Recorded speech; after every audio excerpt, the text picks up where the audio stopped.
Hello friends, welcome back to my YouTube channel Anshu tech study. मैं हूं अंशु आनंद। दोस्तों, पिछली वीडियो में हमने मैट्रिक्स के टाइप्स और ऑर्डर ऑफ मैट्रिक्स यानी अवयव की कोटि के बारे में पढ़ा था और हम इस वीडियो में हम सॉल्व करने वाले हैं उन्हीं पर बेस कुछ क्वेश्चंस प्रॉब्लम को। तो अब इससे पहले अगर दोस्तों आपने हमारे YouTube चैनल को सब्सक्राइब नहीं किया है तो प्लीज हमारे YouTube चैनल को सब्सक्राइब कर दें और साथ में बेल आइकन को प्रेस कर दें। तो दोस्तों, ये जो है मैट्रिक्स की दूसरी वाली वीडियो है। अगर पहली वाली वीडियो आपने नहीं देखा है तो प्लीज जाइए, डिस्क्रिप्शन बॉक्स में लिंक पड़ा हुआ है और जाके वहां पे क्लिक करके पहली वीडियो को प्लीज देख लें, जिससे आपका जो है कॉन्सेप्ट मैट्रिक्स का क्लियर होने वाला है। तो चलिए शुरू करते हैं बिना किसी देर के। तो दोस्तों, इसमें जो है आपको ये मैट्रिक्स दिया हुआ है आपके स्क्रीन पर। तो पहले इसका क्या निकालना है, ऑर्डर ऑफ मैट्रिक्स यानी अवयव की कोटि निकालना है। तो हमने पहले वीडियो में बताया था कि अवयव में जितने नंबर ऑफ रो होंगे और जितने नंबर ऑफ कॉलम होंगे, अगर उनका जो है आपस में मल्टीप्लाई करते हैं तो उसे ही जो है अवयव की कोटि या ऑर्डर ऑफ मैट्रिक्स बोलेंगे। ठीक है, तो यहां देखिए नंबर ऑफ रो कितनी है, 3 है। नंबर ऑफ रो कितनी है, 3 है। कॉलम्स कितने हैं यहाँ पे, 4 हैं। यानी पंक्तियां क्या है यहाँ पे, 3 है और स्तंभ 4 है। तो ऑर्डर ऑफ मैट्रिक्स हो जाएगा 3 into 4। समझ में आया। अब इसमें जो है नंबर ऑफ एलिमेंट्स यानी इस अवयव के या मैट्रिक्स के अवयवों की संख्या क्या होगी। तो यहाँ पे ऑर्डर ऑफ मैट्रिक्स क्या है, यहाँ पे 3 into 4 है, तो इक्वल टू हो जाएगा यहाँ पे 12। तो इस जो है मैट्रिक्स में कुल अवयव या कुल एलिमेंट्स है 12। ठीक है, देख ले सकते हैं आप जो है कितने नंबर्स लिखे गए हैं, टोटल 12 नंबर्स लिखे गए हैं इसमें। ठीक है, ये इस तरह से दिया हो क्वेश्चन में आपके कि ये एलिमेंट जो है फाइंड आउट करने हैं इस मैट्रिक्स के, या फिर अवयव का A11 एलिमेंट कौन सा है। ठीक है, तो A11 मतलब पहली रो, मैंने बताया था Aij होता है यहाँ पे मैट्रिक्स में किसी एलिमेंट को दर्शाते हैं जब, तो वो Aij से दर्शाते हैं। समझ में आया।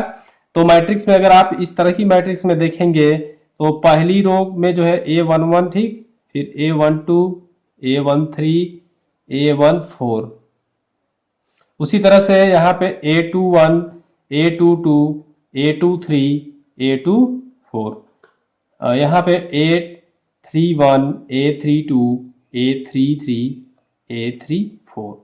इस तरह से आप जो है मैट्रिक्स को डिनोट कर सकते हैं। तो यहाँ पे आप देखेंगे Aij का मतलब आई जो डिनोट करेगा नंबर रो, किस रो में वो जो है वो एलिमेंट पड़ा है।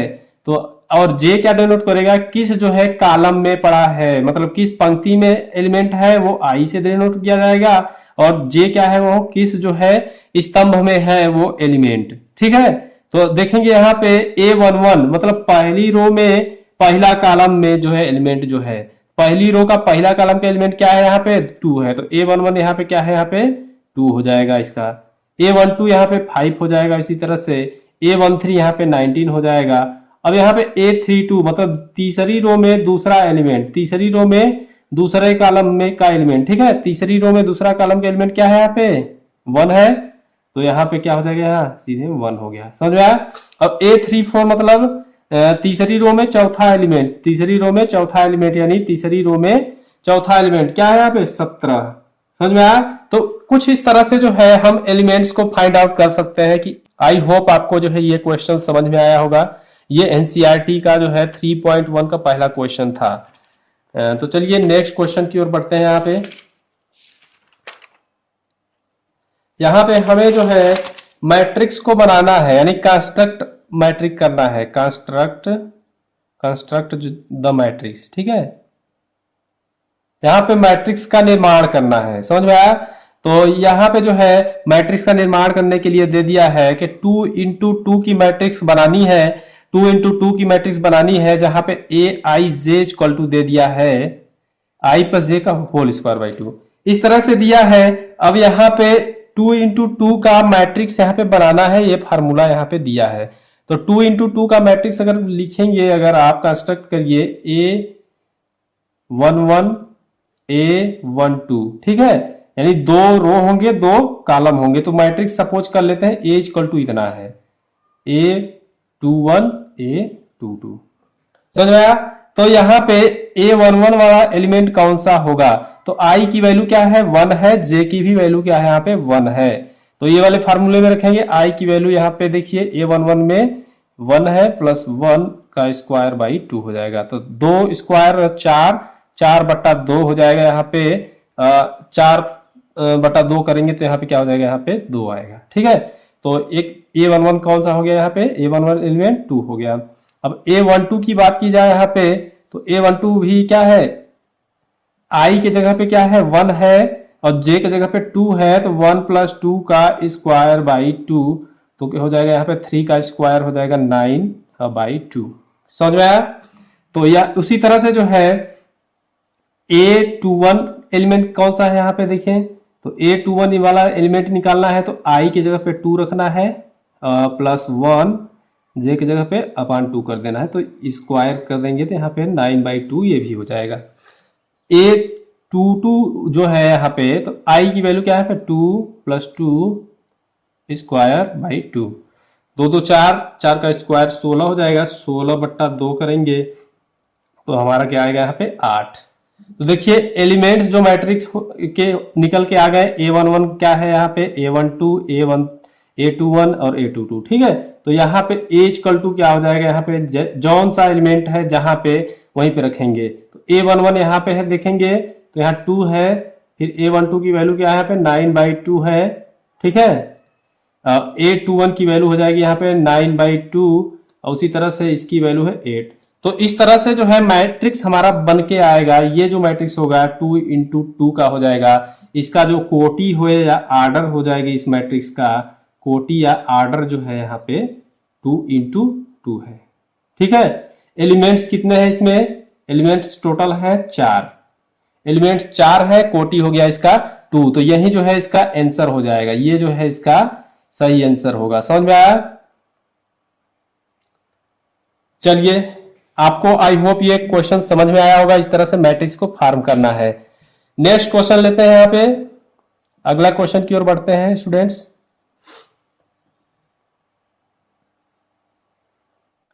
तो यहाँ पे 3 × 4 की मैट्रिक्स को यहाँ पे बनाना है, 3 × 4 का मैट्रिक्स बनाना है। तो Aij फार्मूला दे दिया है 2i - j। तो पहले हम लेट कर लेंगे कोई मैट्रिक्स क्या है, A= क्या हो जाएगी 3 × 4 का मैट्रिक्स बनाए, मतलब जिसमें 3 रो हो और 4 कॉलम हो। तो इस तरह से बना सकते हैं A11, A12, A13, A14। ठीक है, इसमें 4 कॉलम हो गए। अब रो दूसरी रो चल रही है यहाँ पे A22, A23, A24। उसी तरह से A31, A32, A33 और A34 हो जाएगा यहाँ पे। ठीक है, तो हमें जो है इन्हीं सब एलिमेंट्स की वैल्यू यहाँ पे फाइंड आउट करनी है। तो A11 की बात की जाए, यहाँ पे A11 निकालेंगे। यहाँ देखिए A11, तो I की वैल्यू 1 है, J की वैल्यू 1 है, तो 2 × 1 - 1 क्या हो जाएगा, यहाँ पे 1 आएगा। ठीक है, तो A12 की वैल्यू यहाँ पे निकालिए, A12 की वैल्यू यहाँ पे निकालिए A12।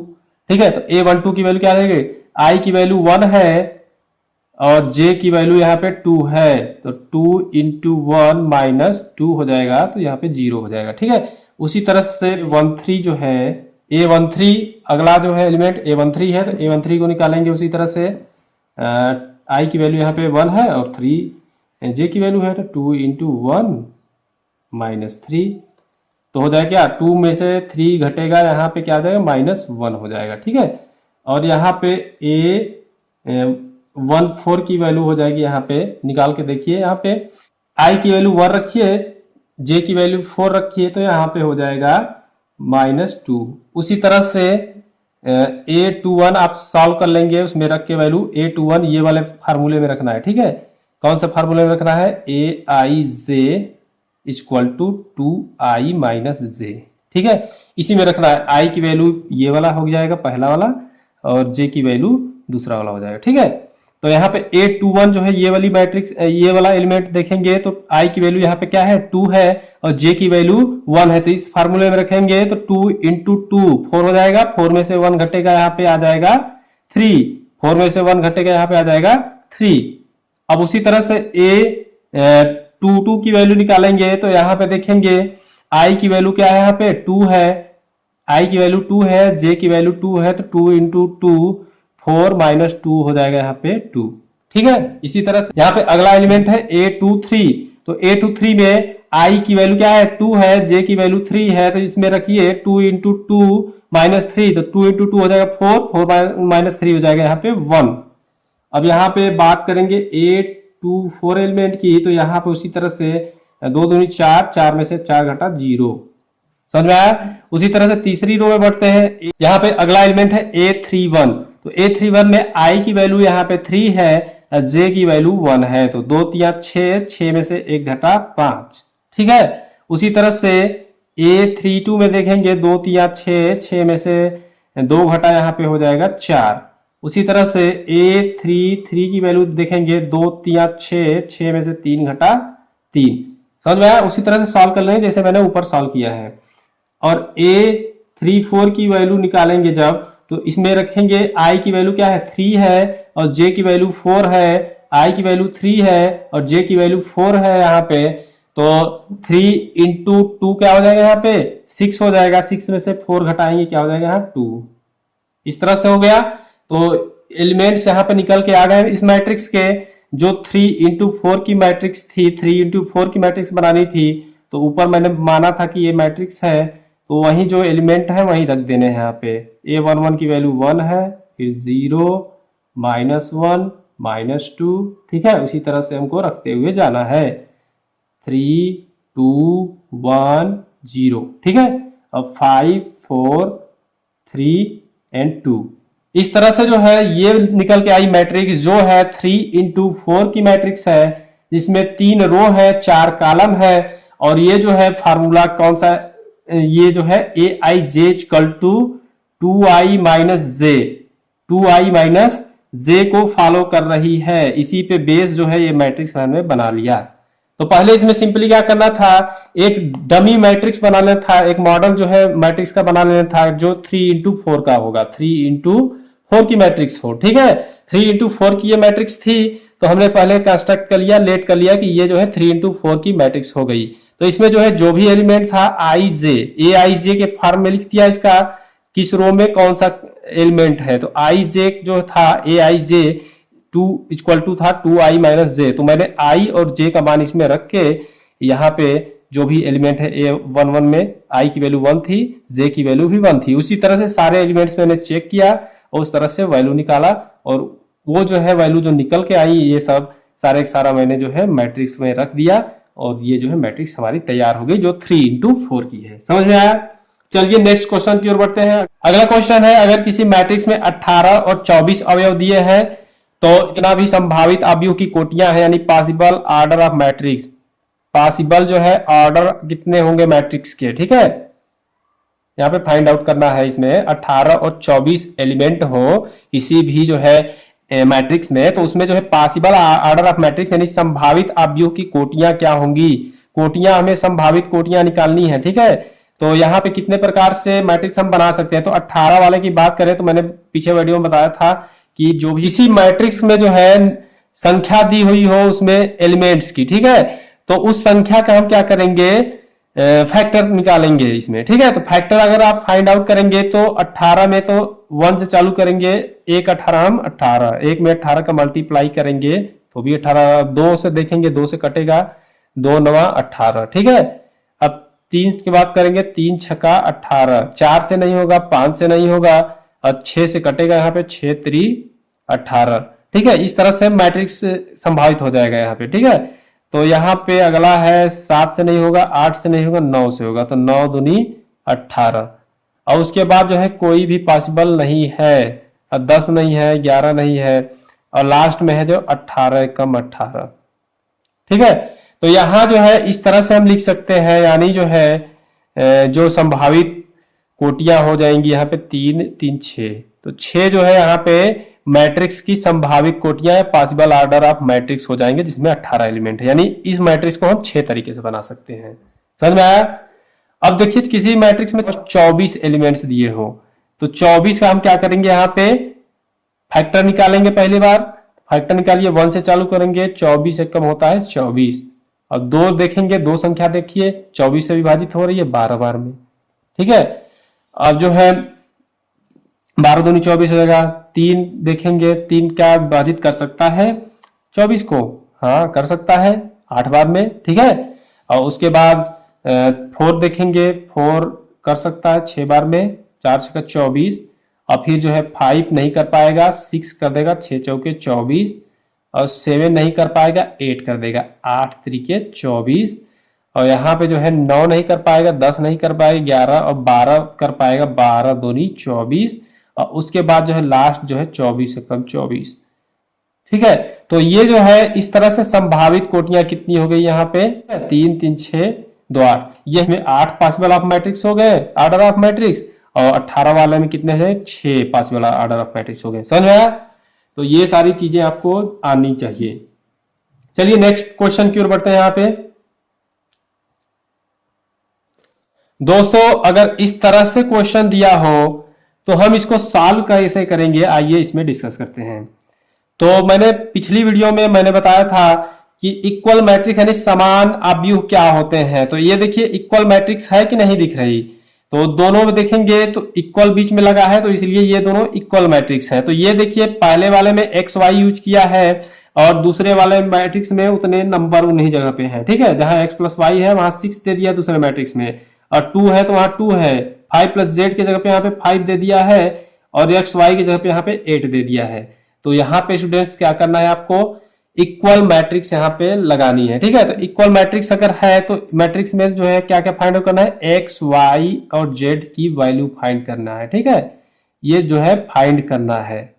अब यह क्या करेंगे, ये इक्वल मैट्रिक्स है तो दोनों की तरह कंपेयर कर देंगे। तो कंपेयरिंग बोथ साइड करेंगे, कंपेयर करेंगे, दोनों पक्षों की तुलना करेंगे। ठीक है, तो कंपेयर बोथ साइड करेंगे तो क्या हो जाएगा यहाँ पे x plus y equal to 6। ये हो जाएगा इक्वेशन नंबर फर्स्ट। अब दूसरा इक्वेशन देंगे तो यहाँ पे दिया है 5 प्लस जेड इक्वल टू 5, तो जेड इक्वल टू यहाँ पे 0, जेड की वैल्यू हमें निकल के आ गई। ठीक है, अब इक्वेशन नंबर ये हो जाएगा सेकेंड। अब तीसरा इक्वेशन बनेगा एक्स वाई इक्वल टू हो जाएगा equal to 8, x y equal to 8। ठीक है, ये हो जाएगा इक्वेशन नंबर थर्ड। इसके बाद क्या करेंगे, जो इक्वेशन फर्स्ट लेंगे। ठीक है, इक्वेशन फर्स्ट से, तो इक्वेशन फर्स्ट में देखेंगे x प्लस वाई बराबर 6 है, यहाँ पे x प्लस वाई बराबर 6 है।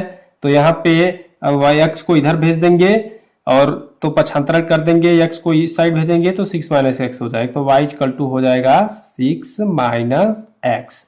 ठीक है, तो यही जो है y जो है y का मान जो है किस में रखेंगे, y का जो वैल्यू होगी इक्वेशन थर्ड में रख देंगे। ठीक है, इक्वेशन थर्ड में रखिए y का मान। तो y का मान अगर इक्वेशन थर्ड में आप रख देंगे तो देखेंगे क्या होगा, यहाँ पे रख दीजिए x 6 minus x equal to 8।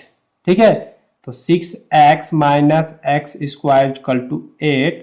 तो यहाँ पे एक देखिए बन के आएगा equation 6 square x square minus 6x plus 8 equal to 0, 8 equal to 0 यहाँ पे आ गया। समझ आया?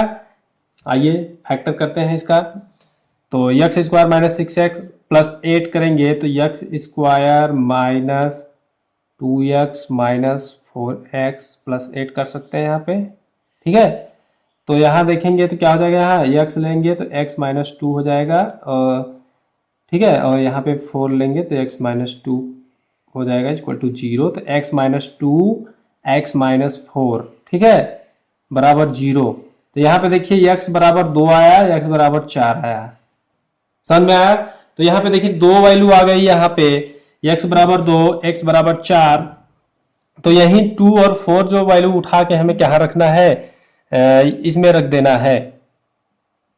ठीक है, तो यहाँ पे x इक्वल टू 2 जो है इक्वेशन नंबर थर्ड में रखेंगे तो क्या निकल के आएगा, यहाँ पे रखिए, यहाँ पे x इक्वल टू 2 तो y इक्वल टू हो जाएगा यहाँ पे 4। x बराबर 2 होगा तो y बराबर 4 होगा। ठीक है, x इक्वल टू 4 रखेंगे इक्वेशन थर्ड में तो y इक्वल टू यहाँ पे क्या आ जाएगा, 2 हो जाएगा। ठीक है, तो y इक्वल टू यहाँ पे 2 हो जाएगा। तो इस तरह से जो है आपके पास तीन वैल्यू आ गई। तो x की वैल्यू यहाँ पे z की वैल्यू 0 थी, तो यहाँ पे x की वैल्यू क्या हो जाएगी यहाँ पे 2, तो y बराबर है यहाँ पे 4 और z बराबर क्या हो जाएगा यहाँ 0। ठीक है, अगर देखिए x की वैल्यू यहाँ पे 4 आती है तो y बराबर हो जाएगा यहाँ पे 2 और z बराबर 0। तो यही जो है इसका आंसर हो जाएगा। समझ में आया? एक्स वाई और जेड की वैल्यू दो तरीके से निकाल सकते हैं, तो आपको इसमें कंफ्यूजन नहीं होने वाली। ठीक है, अगर आपको ये क्वेश्चन समझ में आया हो तो इस वीडियो को लाइक कर दें। चलिए नेक्स्ट क्वेश्चन की ओर बढ़ते हैं। यहाँ पे अगला क्वेश्चन है आपके सामने, इस तरह से दिया है यहाँ पे 4 3x 5। ठीक है, और इक्वल टू में दे दिया है y z 1 और 5।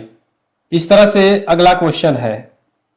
ठीक है, तो इस तरह से दिया है, तो यहाँ पे x y और z की वैल्यू फाइंड आउट करनी है। क्या होगी x y z की वैल्यू? ठीक है, तो यहाँ पे जो दोनों तरफ है मैट्रिक्स दोनों बराबर हैं।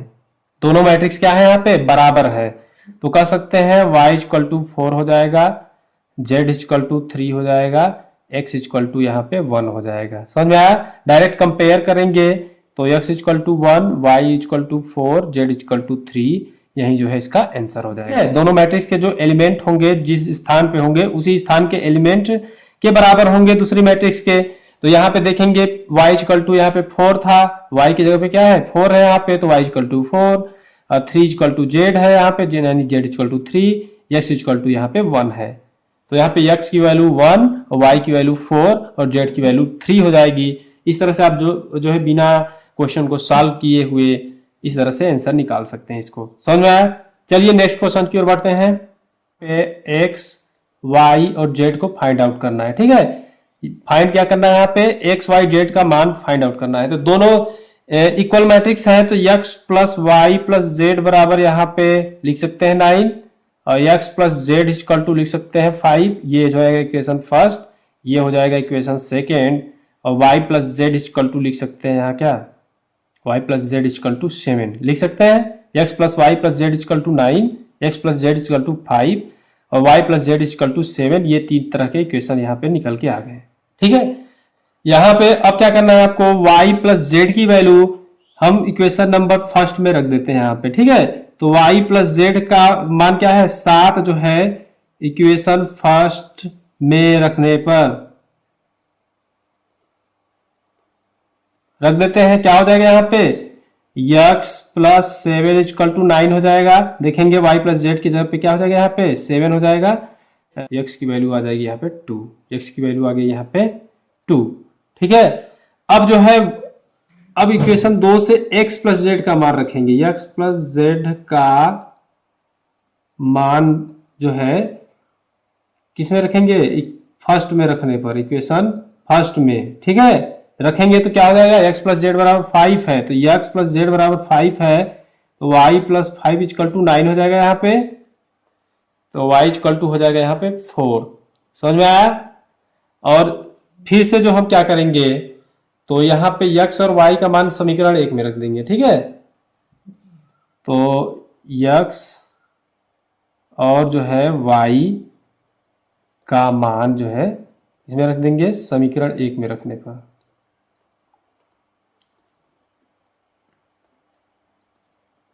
x की वैल्यू क्या निकल के आई यहाँ पे? 2, y की वैल्यू 4, तो रख देंगे समीकरण फर्स्ट में।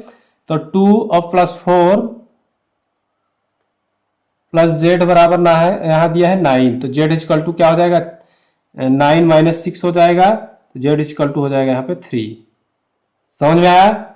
तो यहाँ पे जो है आपका वैल्यू निकल के आई x equal to 2, y equal to 4, z equal to 3।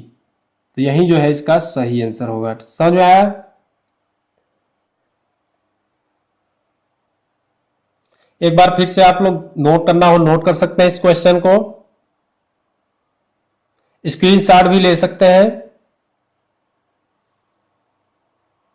Screenshot ले लें। तो इस तरह से जो है x की वैल्यू आ गई 2, y की वैल्यू 4 और z की वैल्यू 3। तो स्टूडेंट्स आज जो है इस वीडियो को हम यहीं पर समाप्त करते हैं। आई होप जो है पहले लेक्चर पे बेस सारे के सारे जो है क्वेश्चन आपके मैट्रिक्स के क्लियर हो गए होंगे। अगर आपको कोई डाउट होगा तो कमेंट में पूछ सकते हैं, उसके लिए सेपरेट मैं वीडियो लेकर आऊंगा। इस लेक्चर के साथ हम इस वीडियो को समाप्त करते हैं। अगर आपको ये वीडियो अच्छी लगी हो तो इस वीडियो को लाइक कर दें, हमारे चैनल को सब्सक्राइब कर दें और अपने फ्रेंड्स के साथ शेयर कर दें, ताकि हमारे साथ जो है नए नए स्टूडेंट जुड़ सके और हमारे लेक्चर्स का लाभ ले सकें। Thanks for watching this video students.